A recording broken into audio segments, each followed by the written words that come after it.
Bonjour les amis, soyez les bienvenus dans notre émission Semences du bonheur pour tous. Je suis votre serviteur DJ Melchior et j'espère que vous vous portez merveilleusement très bien. Aujourd'hui nous allons aborder le chapitre 12 du livre Quand on veut un peu de Norman Vincent Peale et notre leçon 14 que j'ai intitulée Améliorer votre santé. Dans cette leçon, Norman montre la puissance du lien entre l'esprit et le corps dans le processus de la guérison. Je vous demande de penser au jour où vous étiez en colère. Comment est-ce que vous vous êtes senti? Est-ce que vos soucis vous ont-ils permis d'avoir moins de maux de tête? Ou vous ont permis d'avoir des maux de tête aussi violents que 2 longues journées de travail acharné sans repos? Je me rappelle que lorsque je commençais à réfléchir, à me soucier de quelque chose, et que ça me prenait vraiment la tête, quelques instants plus tard, ça ne faisait même pas 1 heure, j'avais des maux de tête et j'étais obligé de ne plus travailler du tout. Regardez à vos expériences de bonnes pensées, de mauvaises pensées, tirez vos propres conclusions. Dans ce chapitre, Norman nous dit que grâce au pouvoir mental, vous apprenez à réorganiser vos pensées et à penser à la vie et à la capacité de Dieu à vous guérir. Même si pour certains ce processus de guérison n'est pas systématique, la transformation de leur manière de penser les conduit dans un processus de guérison mentale qui favorise la guérison progressive de leur corps. Il rapporte aussi que l'anxiété, le ressentiment, la haine, la mauvaise volonté contribuent énormément à la maladie. Ils affaiblissent le corps qui devient vulnérable à toute agression, c'est-à-dire bactéries ou virus. De tels sentiments risquent de contribuer à une dépression nerveuse, engendrant l'hypertension et des problèmes cardiaques. Faites-vous aider si cela est nécessaire, mais refusez que de tels sentiments s'installent dans votre vie, car ils vont progressivement dégrader votre santé et vous risquez de finir dans un trou au cimetière. Et je crois que ce n'est pas ce que vous voulez. Ce que vous pouvez déjà faire est que demain, vous allez refuser de penser au mal, c'est-à-dire ne rien dire de mal et de penser uniquement positif. Et à la fin de la journée, après avoir fait le point, vous pourrez nous dire en commentaire comment est-ce que cela a marché pour vous. Oh oui, je reconnais que ce sera un peu dur parce que vous étiez habitué à de mauvaises pensées, mais vous réussirez. Je crois que vous réussirez à améliorer un peu la qualité de votre vie. Et jour après jour, vous deviendrez excellent en cela. Les pensées mauvaises viendront, mais vous leur direz de se tenir dehors, parce qu'ils n'ont plus de place en vous. Ne l'oubliez surtout pas, la peur, l'anxiété, le stress chronique, ou les soucis prolongés, la forte tension, la colère, contribuent à la dégénérescence du cœur, des reins, du foie ou d'autres organes vitaux. Alors si vous voulez mourir à coup sûr, continuez sur cette lancée à expérimenter la peur, l'anxiété, le stress chronique, les soucis, la forte tension, la colère, et vous irez bientôt au cimetière.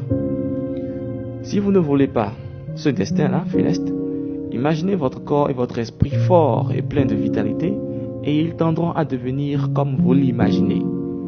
Voici un de mes exemples. Je me rappelle que par le passé, je détestais paraître malade devant mes amis.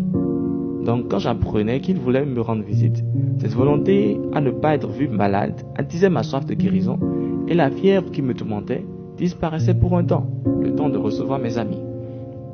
Peut-être était-ce l'adrénaline, mais une chose est sûre, cela marchait.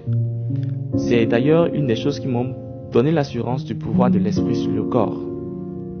Voici l'histoire d'une femme qui avait le cancer. Cette dame dit au docteur Peale, « Je souffre d'un cancer dont je suis sûr de guérir. Mais le problème, c'est mon mari. Il est constamment dans un état de tristesse négative. Il prévoit toujours le pire. Ne pourriez-vous pas le prendre en main?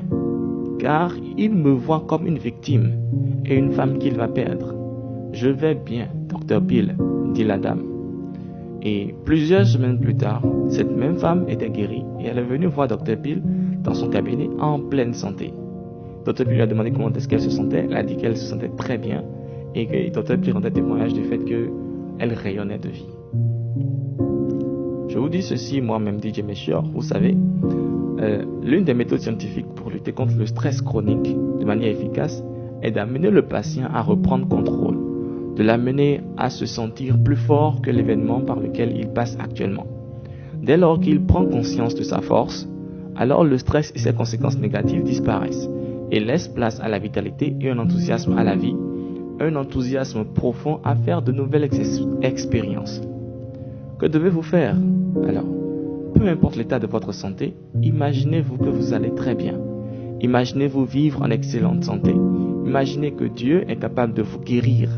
Et ne vous souciez pas de la maladie. Ne vous souciez plus de la maladie. Suivez les conseils des médecins, mais rejetez toutes leurs pensées qui vous voient comme une victime. Vous êtes de la race des vainqueurs et il ne peut en être autrement. Vous allez guérir parce que la vie est en vous. Parce que la vie commence à se manifester maintenant en vous. Alors, je suis confiant sur le fait que vous allez appliquer cela dans votre vie et que vous irez de mieux en mieux, vous irez beaucoup mieux jour après jour et votre vie va commencer à rayonner. Vous serez rempli d'une vie dont vous ne soupçonnez même pas l'existence.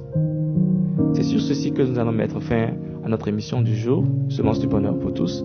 N'oubliez pas votre mission de demain, c'est-à-dire, vous pouvez déjà commencer aujourd'hui à essayer de penser positif et de vous faire le bilan vous-même. Et continuez également demain de nous faire le point en commentaire à cette vidéo. Je vous souhaite une bonne année 2024 et surtout une année riche en pensées positives.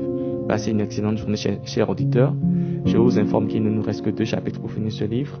Et pour toute forme de soutien à l'émission, composez le 91 72 17 03. C'était votre serviteur DJ Méchior dans son émission Semence du bonheur pour tous. À bientôt.